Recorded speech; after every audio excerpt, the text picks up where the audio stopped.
अस्सलामुअलैकुम, मैं हूँ हुरैन फातिमा और आप देख रहे हैं हिमायती न्यूज़ HD चैनल। नजर डालते हैं आज की अहम खबरों पर। कायदाबाद चौक पे कराची इलेक्ट्रॉनिक्स डीलर्स एसोसिएशन के कायदाबाद के ताबन से कायम पुलिस कंप्लेंट सेंटर पे दहशतगर्दों के हैंड क्रैकर हमला में 3 पुलिस एहलकार एक शहरी जख्मी हो गए। धमाके की आवाज सुनते ही कैंप के करीब मौजूद मरकजी अंजुमन ताजरान कायदाबाद के सदर शौकत रबानी, खुर्रम खान, राव अदनान और केडा कायदाबाद के chairman Fahad Durrani, vice chairman Kaleem Khan, Ashraf Khan, Rashid Rafiq, Muawiya Hafeez, Khizar Hayat फौरी तौर पे कैंप पहुंचे। वहां पे मौजूद दीगर पुलिस एहलकारों की मदद से जख्मी पुलिस एहलकारों को पहुंचने वाली एम्बुलेंस में डाल के अस्पताल रवाना किया। कुछ ही देर में SSP Malir Kashif Abbasi, wing commander ranger DSP sub division Malir Imtiaz Memon, SHO थाना शाह लतीफ टाउन मोहम्मद अमीन खोसा, यूसी कायदाबाद के चेयरमैन अफजल सेब और कौंसलर रशीद बदेशी भी जाए वक़ा पे पहुंच गए थे। एसएसपी मलीर काशिफ अब्बासी और एसएचओ थाना शाह लतीफ टाउन मोहम्मद अमीन खोसा ने ताजर रहनुमा सिविल सोसाइटी कायदाबाद के जिम्मेदारान की मौजूदगी में वाशिगाफ ऐलान किया कि अवामी शिकायत और सहूलत का ये कैंप मुकर्ररा अयाम यानी चांद रात तक कायम रहेगा। इस तरह के बुज़दिलाना हमले हमारे हौसले पस्त नहीं कर सकते। हमारे जवानों का मोरल बुलंद है, दहशतगर्दों को उनके मज़मूम मक़ासद में नाकामी होगी। उन्होंने वाक़े के फौरी बाद पहुंच के इमदादी सरगर्मियों में हिस्सा लेने वाले ताजर रहनुमा सिविल सोसाइटी कायदाबाद के जिम्मेदारान की तारीफ भी की, जबकि मरकजी अंजुमन ताजरान Qaidabad Karachi electronics dealers association Qaidabad ने दहशतगर्दी के इस वाक़े की शदीद अल्फाज में मज़ामत की। शोबा इत्तलात मरकजी अंजुमन ताजरान कायदाबाद अहमदीन हिमायती की रिपोर्ट। बिस्मिल्लाहिर्रहमानिर्रहीम। हम उस जगह पे मौजूद हैं जहाँ पे कुछ टाइम पहले एक क्रैकर हमला दहशतगर्दों ने किया। हमारे जिले के एसएसपी जनाब काशिफ अब्बासी साहब, हमारे एसएचओ जनाब अमीन खोसा साहब और अंजुमन ताजरान यहाँ मौजूद हैं। एसपी साहब, डीएसपी साहब, रेंजर के जवान अफसरान सारे यहाँ मौजूद हैं और हमारे जवानों के हौसले बुलंद हैं। इंशाअल्लाह इन दहशतगर्दों का मुकाबला करेंगे। एसएसपी साहब आपसे कुछ बात।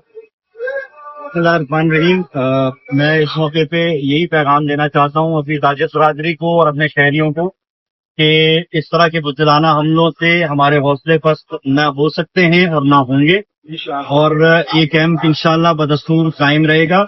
और अगर कोई सिक्योरिटी को मजीद बेहतर बनाने की जरूरत पड़ी तो उसको भी मजीद बेहतर बनाएंगे, लेकिन किसी किस्म का ऐसा कोई तासर नहीं है कि पुलिस इस कैंप को खत्म करेगी। ये कैंप ताजरों की और शहरियों की हिफाजत के लिए लगाया गया है जो यहाँ पर ईद की खरीदारी के लिए आते हैं और ये कैंप बदस्तूर यहाँ पर कायम रहेगा। इसके मजीद तफरीती बढ़ाएंगे और हिफाजती इंतजाम और ज्यादा करेंगे और इस तरह के बुज़दिलाना जो कार्रवाइयाँ हैं या इस तरह के जो काम है उससे कभी भी पुलिस के, अफवाज पाकिस्तान के और लॉ एनफोर्समेंट एजेंसीज के हौसले पस्त नहीं हो सकते। हम आपकी हिफाजत के लिए मौजूद रहेंगे और इंशाअल्लाह किसी की कुर्बानी से दरेक नहीं।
مزید اپڈیٹس کے لیے دیکھتے رہیں حمایتی نیوز HD چینل.